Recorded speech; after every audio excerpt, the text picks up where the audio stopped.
आइए आज की कक्षा में हम परिमेय संख्याओं की पहचान, रेशनल नंबर्स की पहचान कैसे की जाती है उसे समझेंगे। जैसे बाबू आप देख पा रहे होंगे परिमेय संख्याएं, रेशनल नंबर्स।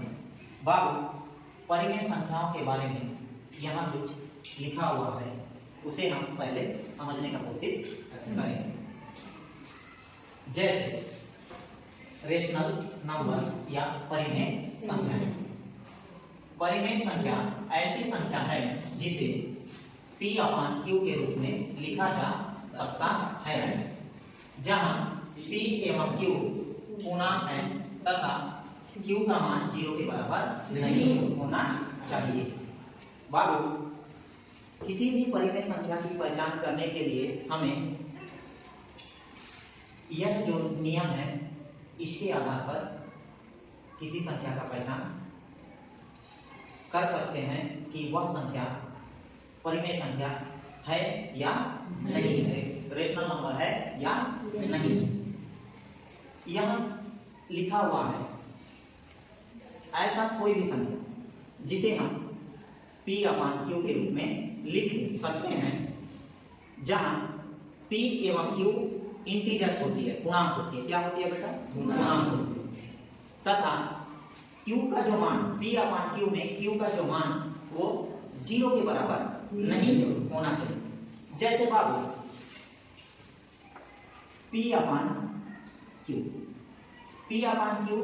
इंटीजर्स होना चाहिए और होती है। उसके साथ में क्या है बाबू? Q का मान, किसका मान बेटा? Q का मान किसके बराबर नहीं होना चाहिए? 0 के बराबर नहीं होना चाहिए।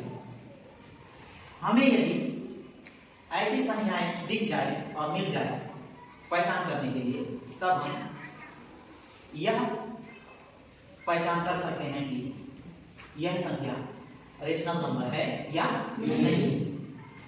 तो आपके सामने प्रश्न 1 में लिखा हुआ है, निम्नलिखित संख्याओं में से कौन कौन सी परिमेय संख्याएं हैं?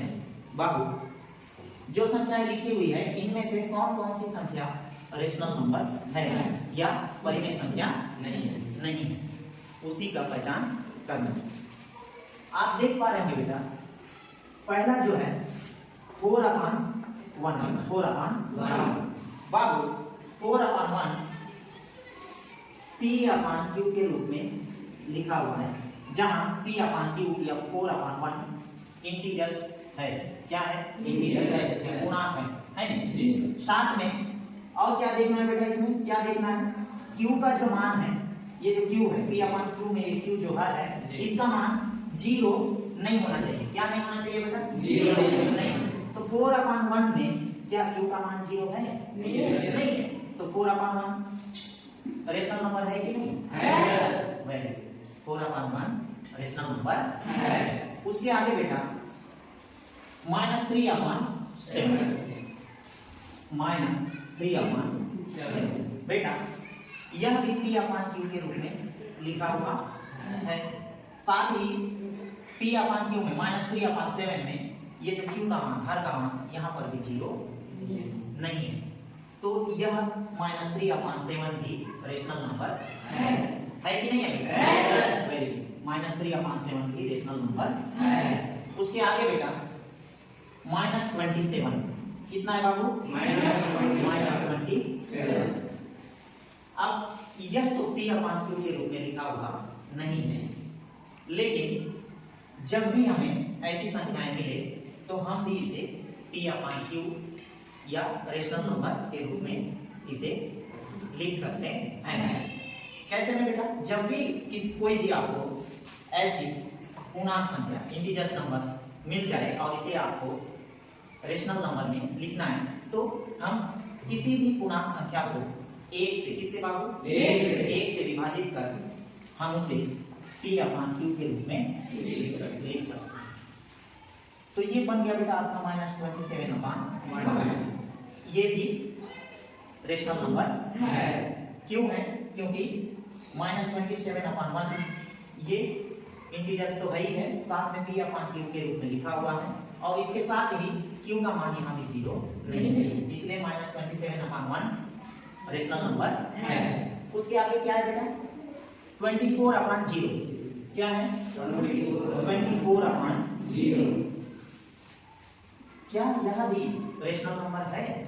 चलिए इसे समझते हैं। वेरी गुड, नहीं है तो अच्छी बात है, फिर भी इसे समझते हैं। जैसे बेटा 24/0 24/100 बात P/Q के रूप में लिखा हुआ होना, और दोनों जो P/Q क्या है, इंटीजर्स भी होना चाहिए साथ में। और क्या देखना होगा बेटा इसमें?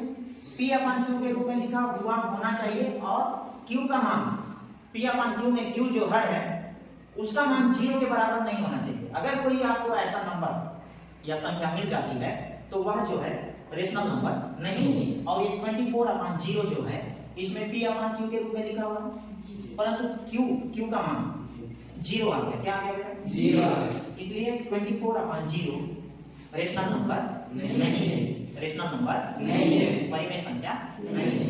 बेटा इस तरह से हम रेशनल नंबर या परिमेय संख्याओं की पहचान कर सकते हैं। आपके लिए ये दूसरा प्रश्न है। 2/5 8/-11 -7/-9 22/0 यह सवाल आपके लिए है। आप समझ गए? जी सर। Very good. अगर आप समझ गए होंगे तो यह जो सवाल है आपके लिए है, इसे आप हल करके दिखाएंगे। समझ गए? जी सर। Very good.